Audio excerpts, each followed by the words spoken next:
اے اہل ہندوستان، پختونخوا کا یہ پٹھان آپ کی سرزمین پر محبت کی بھیک مانگنے آیا ہے۔ گل امید کو سٹار آف انڈیا کہا گیا۔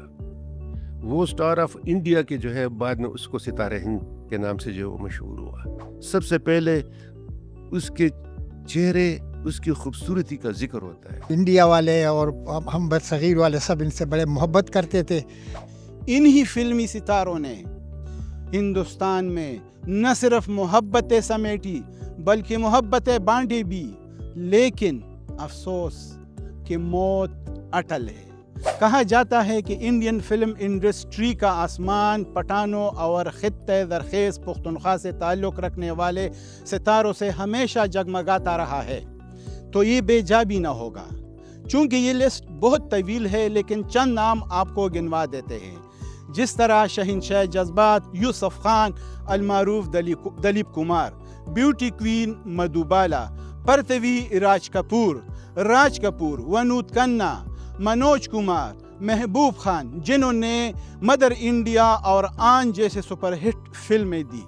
اس کے علاوہ مکالموں کے بادشاہ قادر خان اور کنگ شاہ رخ خان، ان جیسے لوگوں کی وجہ سے، ان جیسے فلمی ستاروں کی وجہ سے انڈین فلم انڈسٹری کا آسمان آج بھی انہی ستاروں سے جگمگا رہا ہے۔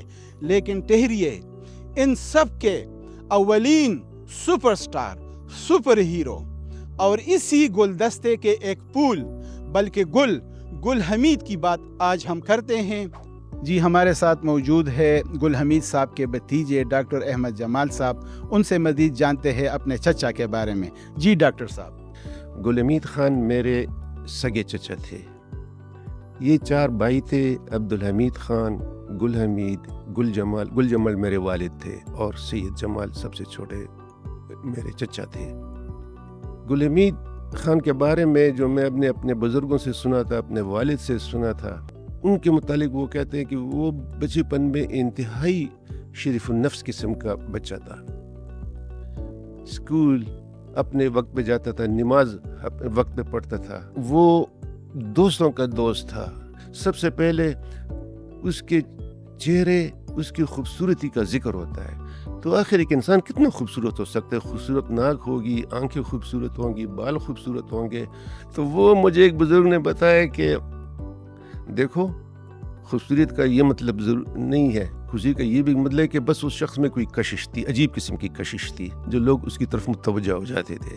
وہ سن 1929 میں یا شاید 37 میں کانگریس، آل انڈیا کانگریس جو ہے، ان کا ایک سالانہ کوئی فنکشن تھا لاہور میں۔ گل امید کو وہاں بھیجا گیا کہ آپ ان کی کارروائی پر نظر رکھیں، کون کون آ رہا ہے، کیا کیا ہو رہا ہے، آپ یہ کریں۔ باہر جب آئے تو ان کو کسی نے کہا کہ یہ اے آر کاردار ڈائریکٹر ہے۔ یہ ان سے ملے، کاردار بھی ان کی شخصیت سے بڑے متاثر ہوئے، باتیں کی ان سے۔ تو انہوں نے مشورہ دیا کہ آپ تو فلمی دنیا میں آئیں۔ اس نے دوسرے ہی دن فیصلہ کیا اور جا کر انہوں نے ریزائن کر دیا۔ کاردار صاحب کے پاس چلے گئے۔ کاردار سنا ہے بہت خوش ہوئی ان کو دیکھ کر۔ پھر اس وقت خاموش فلموں کا زمانہ تھا، سرفروش بھائی یقیناً۔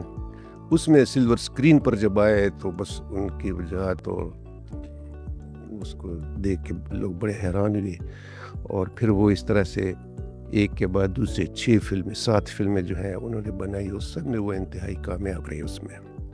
اچھا، اس زمانے میں فلمی دنیا کا اصلی سینٹر جو تھا وہ کلکتہ تھا، بامبئی نہیں تھا۔ بامبے بعد کی پیداوار ہے۔ گلزاری بیگم ایک خاتون تھی، بڑی سنا ہے کہ بہت خوبصورت اور اچھی اداکارہ تھی۔ گولڈن ڈیگر میں ان کے ساتھ کام کیا۔ دلچسپ بات یہ ہے کہ گولڈن ڈیگر میں اس نے کہا کہ وہ گل امید کا بوسہ لے، یعنی جس کو بولڈ سین کہتے ہیں۔ یہ شاید ہندوستان میں پہلا بولڈ سین تھا۔ وہ خاتون تھوڑی ہچکچائی، لیکن ڈائریکٹر نے اسے مجبور کیا کہ آپ گل امید کا بوسہ لیں۔ انہوں نے بوسہ لے لیا۔ اب یہاں پہ دلچسپ بات یہ ہے کہ شاید 20 سال پہلے وہ ہندوستان کی فلمی تاریخ کی وہ سینچری منا رہے تھے، تو اس میں کسی نے کہا کہ انڈیا فلم انڈسٹری میں پہلا بولڈ سین لیٹ سن 40s میں کوئی فلم تھی، اس کا ذکر کیا کہ وہ پہلا سینہ تھا. وہ وہاں کے کسی اخبار میں آیا، تو میں نے جب وہ پڑھا تو پھر میں نے ایک لیٹر لکھا اسی اخبار کو وہاں سے، جناب آپ غلط کہہ رہے ہیں، سب سے پہلے جو ہے وہ فلانا فلم تھا، اس میں بولڈ سین تھا، اور آپ جو وینٹیز جو رسالہ ہے پرانا، اس کا فلانا شمارہ فلانا پیج پہ آپ دیکھ لیں، گل امید نے خود یہ کہا ہے. تو یہ آپ کی اطلاع جو ہے یہ غلط ہے. اس زمانے میں ایک بہت معروف اور بہت خوبصورت انگلو انڈین اداکارہ تھی، پیشن کوپر تھی وہاں پہ، جنہوں نے خیبر پاس میں بھی ان سے کام کیا تھا. مطلب یہ کہ وہ یہاں پشاور بھی آئی تھی، لنڈی کو تو لوتا کال میں پھر اس کے اس میں ہوئی تھی. پیشن کوپر کے ساتھ ان کی شادی ہوئی تھی. اور عجیب بات یہ ہے کہ ہمارے بزرگوں نے کسی نے کبھی اس کا ذکر نہیں کیا ہم سے. وہ تو یوں ہوا کہ میرے ایک دوست ہیں وزیر محمد، جنہوں نے بڑا ریسرچ کیا ہے اس پہ اوپر، بہت کچھ معلومات جمع کی ہیں، تو وہ آئے تھے ہمارے گاؤں وہاں پہ. تو وہ میں نے ان سے ایک دفعہ ذکر کیا کہ ہمارے وہاں گاؤں میں وہاں میرے چچا گھر میں ایک ٹرنک پڑوس میں پرانے خط پڑے ہوئے ہیں، گل امید کے کپڑے بھی پڑے ہوئے ہیں اس میں. تو میں نے وہ بکس کھولا تو اس میں گل امید کے نام بے شمار کچھ ایسے خطوط تھے جن کو کھولا بھی نہیں گیا تھا. تو میں نے وہ خط پڑھنے شروع کیا تو سب سے پہلا خط پیشن کوپر کا تھا، اس کا مائی ڈیئر ہسبینڈ. تو مجھے بہت دکھ ہوا خط پڑھ کر. پیشن کوپر کے ساتھ ان کی شادی ہوئی تھی، وہ بہت کم عرصے تک رہی. اس کے خطوط جو ہے وہ بڑے دکھی خط لکھتے تھے. بہرحال اس کے بعد یہاں ان کی موت ہوا گیا پشاور، اور یہاں اپنے گاؤں میں ان کی شادی نہیں ہوئی. پھر بعد میں مجھے معلوم ہوا کہ وہ پیشن کوپر جو تھی وہ اچھا مسلمان ہو گئی تھی، اس کا نام صابرہ بیگم تھا. اصل میں ان کی جو فلم سنہرا سنسار تھی، یہ ہندوستان کی پہلی فلم تھی جو انٹرنیشنل ایگزیبیشن ویانا میں جو ہوئی تھی، وہاں نمائش کے لیے گئی تھی. وہاں سے یہ انعام لے کر بھی آئی تھی. اب معلوم نہیں کہ وہ کس قسم کا ہے، مجھے معلوم نہیں، لیکن اس میں گل امید کو سٹار آف انڈیا کہا گیا. وہ سٹار آف انڈیا کے جو ہے بعد میں اس کو ستارہ ہند کے نام سے جو مشہور ہوا. میرے خیال میں جتنے بھی آرٹس ہیں، یہ فلم آرٹس جو ہیں، یہ اداکار جتنے ہیں، مجھے ان سے بہت ہمدردی ہے، خاص کر فلمی اداکاروں سے. اس کی وجہ یہ ہے کہ یہ لوگ بہت مشہور ہوتے ہیں، بہت پذیرائی ہوتی ہے، لوگ ان سے عشق کرتے ہیں، پھر یہ بھی دنیا سے چلے جاتے ہیں، یا فلمی دنیا کو ان کی فلمیں پرانی ہو جاتی ہیں، لوگ ان کو بھول جاتے ہیں. اگر آپ ایک اچھی کتاب لیں گے 200 سال کے بعد بھی آپ کا نام یاد رکھا جائے گا. آپ نے کوئی اچھی تصویر بنائی تو وہ 200 سال کے بعد بھی یاد رکھی جائے گی. لیکن فلم دنیا کے جب لوگ ایک دفعہ بدقسمتی ہے کہ جب وہ ایک دفعہ اسکرین سے چلے جائیں تو وہ آہستہ آہستہ ختم ہو جاتا. میں یہ چاہتا ہوں، میں یہ نہیں کہوں گا کہ گل امید، خصوصاً گل امید کی کوئی یادگار بنائی جائے، لیکن ایک میوزیم بنایا جائے پشاور میں، جس میں صوبہ سرا کے تمام اداکاروں جو ہے ان کی تصویریں ہوں، ان کی فلموں کا ریکارڈ ہو وہاں پر، ان کی لائف ہسٹری وہاں پر لکھی ہو، تاکہ لوگ وہاں جائیں اور وہ دیکھیں اور ان کو معلوم ہو کہ ہمارے صوبہ جو ہے کتنا زرخیز صوبہ ہے آرٹ کے لحاظ سے. یہاں ہم آئے ہیں گل حمید کے مرکز پر، جہاں وہ آسودہ خاک ہے. گل حمید کو ستارہ ہند، یوسف ثانی کے ناموں سے بھی، القابہ سے بھی پکارا گیا. تو آئیے آپ کو ان کا مرکز دکھاتے ہیں. گل حمید کے مرکز پر لگی ہوئی تختی کے مطابق گل حمید صاحب 18 اپریل 1937 کو وفات پا گئے ہیں. ان کی تاریخ پیدائش 1909 بتائی جاتی ہے، بعض میں 1908 بھی بتائی جاتی ہے، لیکن جس پر اتفاق ہے وہ 1909 بتائی جاتی ہے. اسی طرح وہ 18 اپریل 1937 کو وفات پا گئے، اور اپنے گاؤں کے علاقے کے قبرستان عبدالغفور بابا کے قبرستان میں وہ آج مدفن ہے. فلمی پنڈتوں اور نقادوں کا یہ دعویٰ ہے کہ گل حمید جیسا وجیح اور دلکش ہیرو ہندوستان کی اسکرین پر آج تک نہیں آیا. انہیں سب سے پہلے AR کاردار نے اپنی خاموش فلم سرفروش میں کاسٹ کیا، جو 1930 میں ریلیز ہوئی.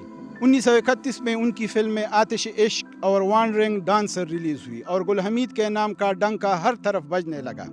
گل حمید کو یہ اعزاز بھی حاصل ہے کہ انہوں نے اپنی پہلی پنجابی فیچر فلم ہیر رانجھا میں بطور ہیرو کام کیا۔ 1933 میں ان کی فلم یہودی کی لڑکی ریلیز ہوئی۔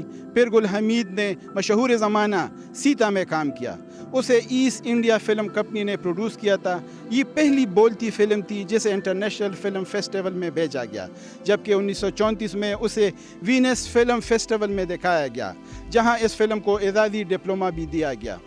1934 میں ریلیز ہونے والی گل حمید کی دوسری فلموں میں چندر گپت، ممتاز بیگم، سلطانہ اور نائٹ بر شامل ہے۔ 1935 میں گل حمید کی کافی فلمیں ریلیز ہوئی۔ کاروان حیات اور بھارت کی بیٹی میں ان کی ہیروئن رتن بائی تھی۔ ان کی دیگر مشہور بولتی فلموں میں سوتیلی ماں اور مرڈر بھی شامل ہے۔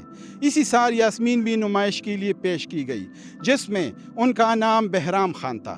1936 میں ان کی صرف 3 فلمیں ریلیز ہوئی، جن میں سنہرا سنسار، باغی سپاہی اور خیبر پاس شامل تھی۔ یہ سب سپر ہٹ فلمیں ثابت ہوئی۔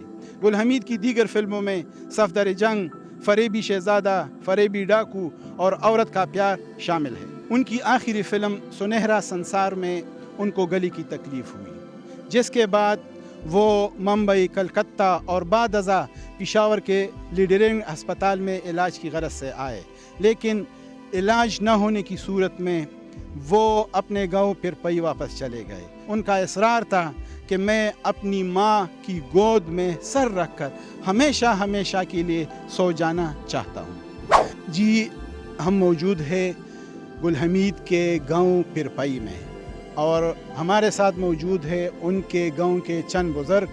ان کے بارے میں ان سے معلومات حاصل کریں گے گل حمید کے بارے میں، تو آئیے جانتے ہیں۔ گل حمید صاحب کے بارے میں بزرگوں سے ہم نے سنا ہے کہ یہ گل جمال صاحب جو پولیس میں یہاں کے چیف تھے، اور سے جمال خان کے ان کے بھائی تھے، یہ خود بھی پولیس میں انسپکٹر تھے۔ وہاں سے انہوں نے فلمی لائن جوائن کیا، بمبئی چلے گئے ہیں۔ نہایت خوبصورت آدمی تھے، یوسف ثانی کے نام سے یاد کیا جاتا تھا۔ ان کے بارے میں بات ہوتی رہتی ہے اور اچھے الفاظ سے یاد کیا جاتا ہے۔ ایک فلمی ڈائلاگ ہے جس کو کچھ ترمیم کے ساتھ ہم نے یوں بنا دیا ہے: اے اہل ہندوستان، پختونخوا کا یہ پٹھان آپ کی سرزمین پر محبت کی بھیک مانگنے آیا ہے، وہی محبت جس کے لیے فرہاد نے شیری کے لیے دودھ کی نہر بہا دی۔ ہاں، اسی محبت کو پانے کے لیے آج میں یہاں آیا ہوں۔ انہی فلمی ستاروں نے ہندوستان میں نہ صرف محبتیں سمیٹی بلکہ محبتیں بانٹی بھی، لیکن افسوس کہ موت اٹل ہے، ہر کسی کو آنی ہے۔ جو اس خوبصورت ستارہ ہند یوسف ثانی کو بھی آ گئی، اور صرف 31 سال کی عمر میں اپنے خالق حقیقی سے جا ملے۔ ہائے گلچین اجل، کیا تجھ سے نادانی ہوئی؟ ہائے گلچین اجل، کیا تجھ سے نادانی ہوئی؟ پھول وہ توڑا کہ گلشن برمی ویرانی ہوئی۔